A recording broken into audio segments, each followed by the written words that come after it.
Welcome back to Tuesday with Tim, the podcast that touches on all things related to brain injuries among children and those who have been impacted and inspired by my son Luke.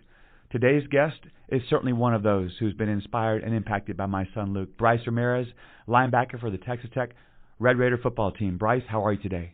I'm good, man. How are you doing? I'm great. It's so great to have you. It's an honor to be talking to a football player at Texas Tech. You know, my family has been Texas Tech fans since the day I took over at Texas Tech in 1993, and following the football team is something that my family continues to do each and every day. And so I'm just honored and pleased to have you here. Bryce, if you could, give me a little bit about your background, where you're from, where you played high school ball. Originally from Missouri City, Texas. My freshman year, starting out high school, I moved out to Richmond, attended Georgia Ranch High School, where I played football and baseball.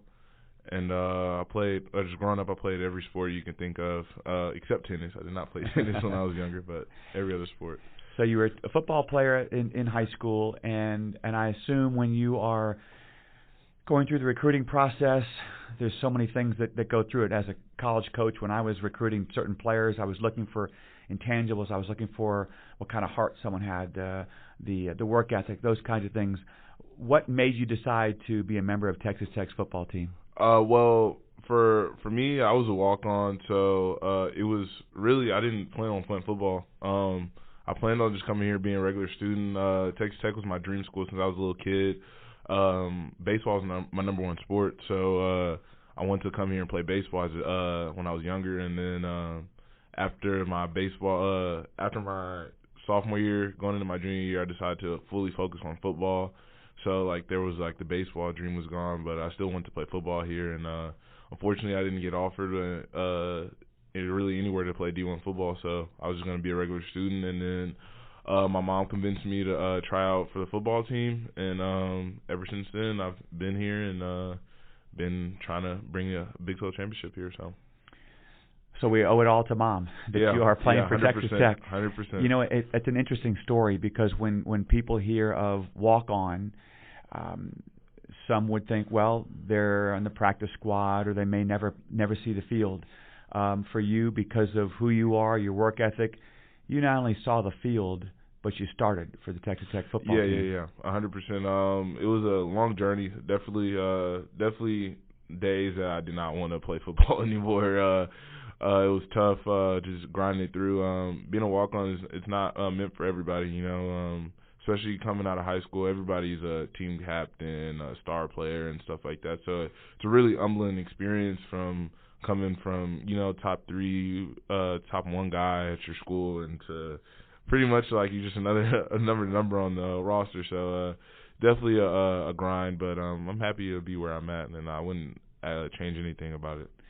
How close were you to at some point saying, I'm not sure if this is worth it anymore? My first year here, I was really close. I was really close to just saying screw it. Because, like I said, I didn't know how the whole walk-on thing worked. When I first got here, I tried out, so it's a lot different than a preferred walk-on. With my guard staff here, we don't have names on the back of our jerseys for practice uniforms, but with the previous staff we did. With that staff, I was the only person on the team without a name on the back of my jersey. I didn't even get many practice reps, you know, even mini scout team reps. I was on the bottom of the pole, so I would call my cousin every week and be like, dude, I don't know how I could do this, dude. I can't, bro, I can't. And he was like, just give it a year. And after a year, if you feel the same way, then screw it, just be a regular student. And then I gave it a year. That spring, I had a pretty good spring. I worked my way up the depth chart. I was 2 going into fall camp. So, and from here on, here we are. Well, it's a perfect illustration of hard work and determination and never giving up. And I think that you are an example to a lot of people listening, those that have children that are not sure they want to continue in a sport or anything for that matter, is to never give up. So now, last year in September, you were a junior at Texas Tech and traveling to North Carolina State in your first start. Take me back to that game, please. Going into that game, going into that week, I was really excited. The week prior, I just came back from a hamstring injury, so that was my first game of the season, the second game of the year against Houston. That was my first game of the season, so I was really excited. I played really well that game, and then I obviously got to start going into the next week, so I was excited knowing that I was going to be starting this week. I finally feel like all like the years and all the off-season grind and just all the work that I put in is finally paying off going into that game. So I was just so excited to put my talent on the display and try to play the best of my ability. You had what many would consider to be one of the most gruesome injuries in that game. Explain what happened on that play. So it was a play. I was a flat player in that play. I don't remember the exact call, but I remember exactly what happened. It was an RPO. Number 2 receiver ran an out route. So I matched the out route, and then I reacted to the run late because I realized it was RPO. The ball handed off, so I shed the block, and I'm running in to help in on the pile. And then as I'm going in to help in on the pile, one of my teammates misses a pile and goes right into to my leg. And on impact, I knew my leg was broken. I didn't know the severity of it, but I knew it was broken. It was really because it was just a feeling like, whoa, like I can't move, you know what I mean? And and then I started hearing like the reaction to it, like from the sideline and people near and like seeing my leg, and I was like, whoa, like it may be a little bit more serious than I thought it was. So really, it was. You felt pain, you knew it was broken, but you didn't realize how bad it was until you heard reactions, I guess, almost like, oh my gosh, get over here quickly. Yeah, right. So at that point, like you'll see on like if you went and rewatch it, I don't suggest you rewatch it if you have if you throw up easily. But I lifted up and I looked down at my leg, and then I was like, oh my goodness. And at that point I started I panicked a little bit for a few minutes, and then after a while I just tried to settle myself in and like know that there's nothing me panic is not going to change anything that's happening right now. Me losing my mind is not going to change anything that's happening right now. No matter how I react, it's not going to change the fact that my leg's broken right now. So at that point, I tried to change my mindset and not really focus on me breaking my leg and the pain that I'm in, but try to focus on, encouraging my teammates and making sure they're okay and able to play the rest of this game and try to come out victorious. So many people that watch professional football, college football, and when they see someone injured, you ask yourself, how do they feel? Are they in shock? And then what happens when you are carted off? And this was an injury unlike others where you were able to come back with the football team the following day. You spent a week in the hospital, multiple surgeries. What exactly was the diagnosis? And most importantly, what went through your mind being in a hospital away from the rest of your team for an entire week?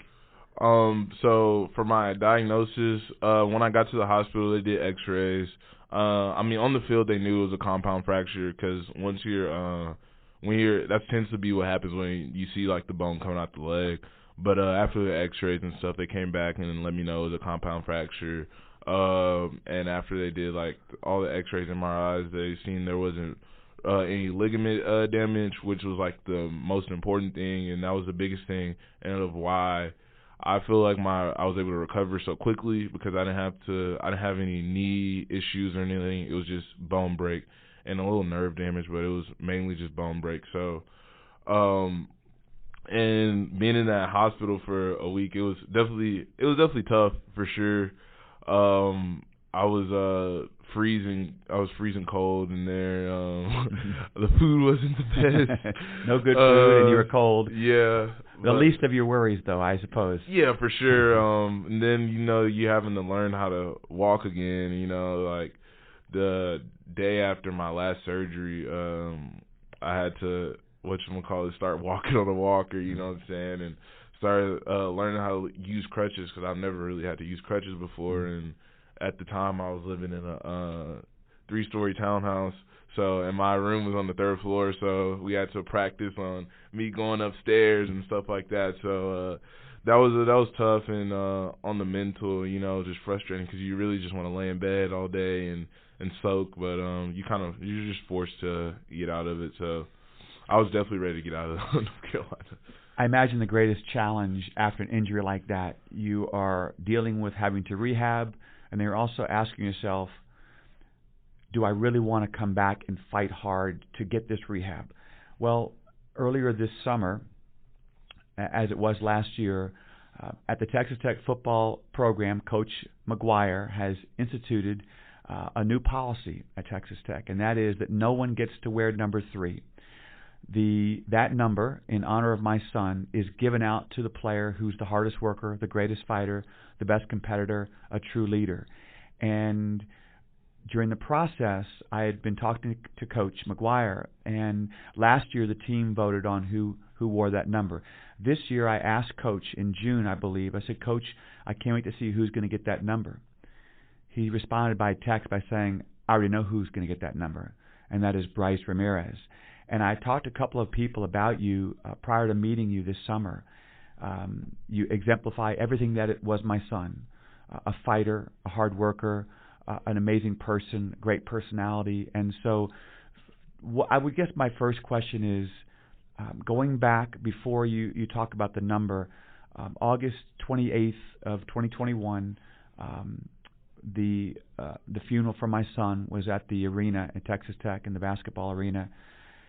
And I remember the funeral was about to start, but it was delayed for a few seconds because we were waiting for you and the entire football team coming down, which was just amazing. Can you express a little bit about what it was like to be there for that?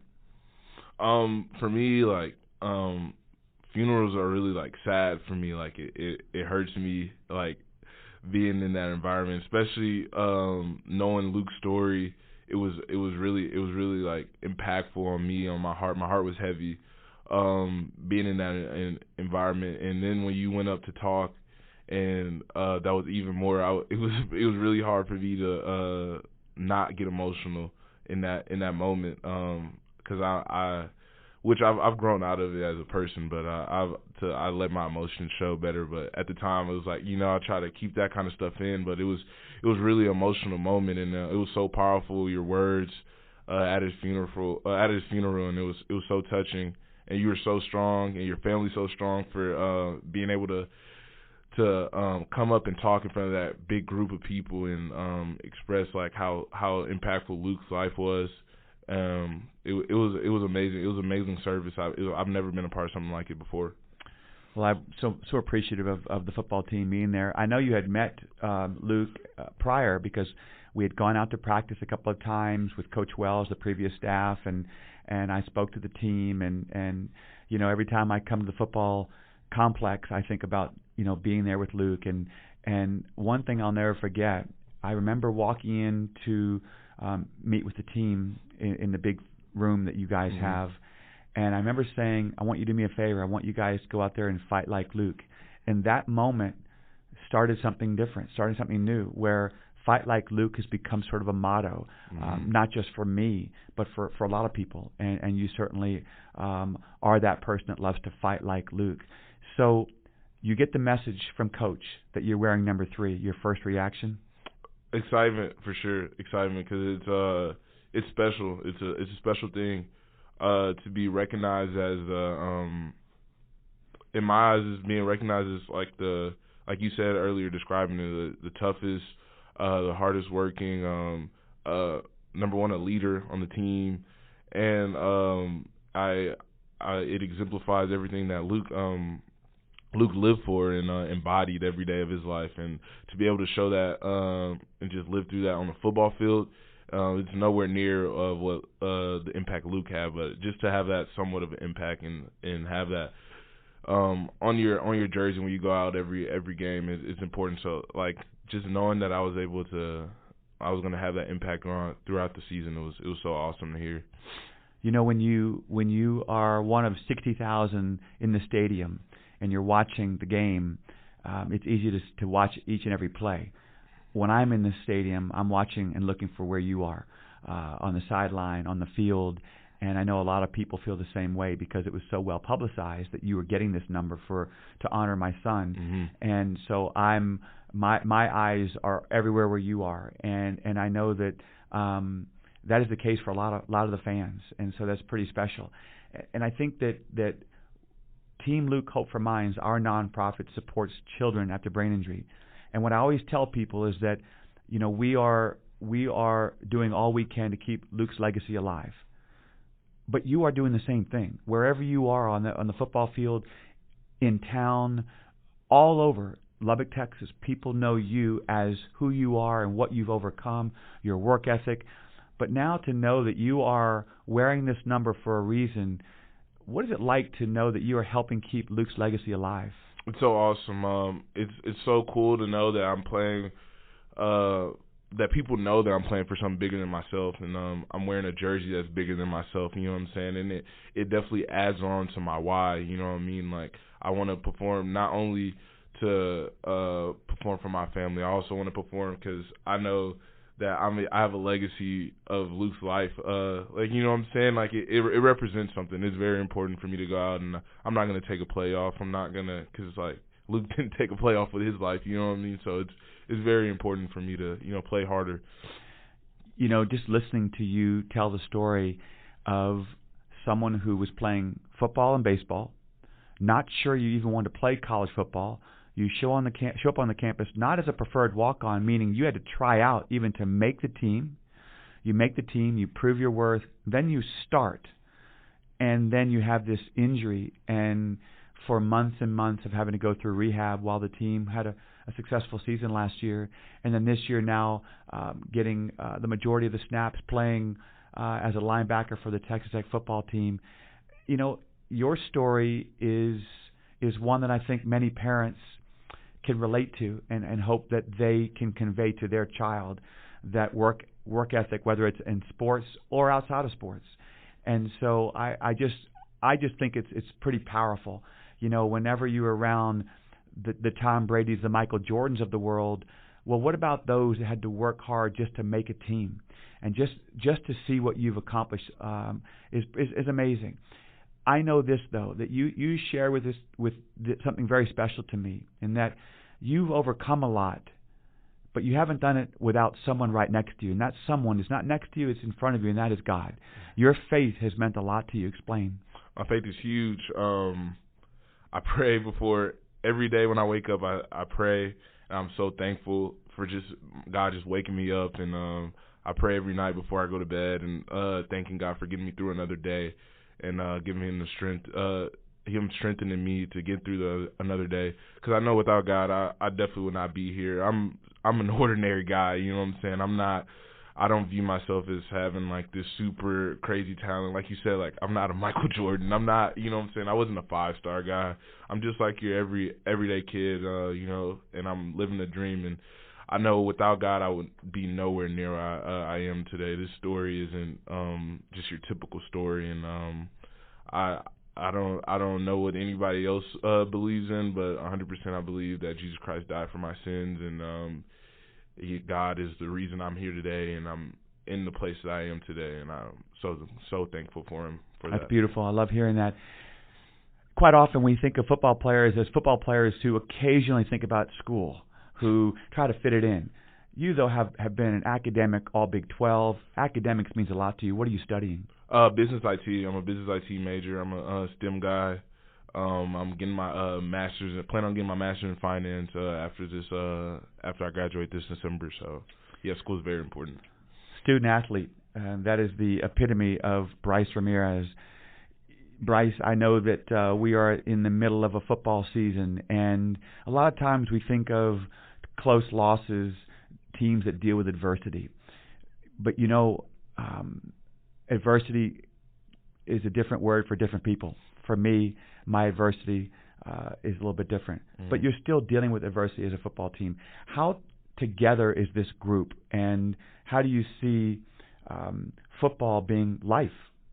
This group is very tight knit, like so tight knit. That's the culture that Coach McGuire brought in. We play for each other. We love each other. We go through hard times, you know, as off the field, not even just on the field, not with the wins and losses, off the field. You know, you're leaning on your brother. You know, you're gonna, if somebody's having a bad day, they know they can call me at any time, and I'm gonna answer the phone. And that translates on the field. That's why we play so hard. That's why, regardless of the wins and losses, you would never be able to say Texas Tech team isn't playing hard. They're not playing for each other, because we love each other so much, and we're sticking together. And also, although we're not getting the outcome, we haven't recently got the outcomes we wanted. We know it's going to turn around 100%. We have 100% faith in this. What are your aspirations after school? After school, I obviously want to go play football at the next level. If that doesn't work out for me, I plan on being a college football coach. That's my dream. That's my goal. It became my dream after my injury, being away from the game, not being able to play. I was able to just be in the coach's office and staying in the playbook and helping guys out and just helping people become the best version of themselves on the football field and in life. I feel like that's my calling. I don't feel like, you know, any amount of money is whatever, like with my major, you know what I'm saying? It's like, I don't feel like that's my calling, what I'm called to do. I feel like I would love my job every single day if I was a coach. So, 100%. I can't imagine a better coach who can teach and coach. You're teaching the game of life, and you've accomplished so much. And Bryce, I just want to thank you for what you mean to Texas Tech, what you mean to my family, and most of all, what you mean to the fact that you are wearing that number 3. It means a lot to me, and keeping Luke's legacy alive. And I know that Team Luke Hope for Minds is so supportive of what you're doing, and we appreciate you very much. Thank you so much. Thank you.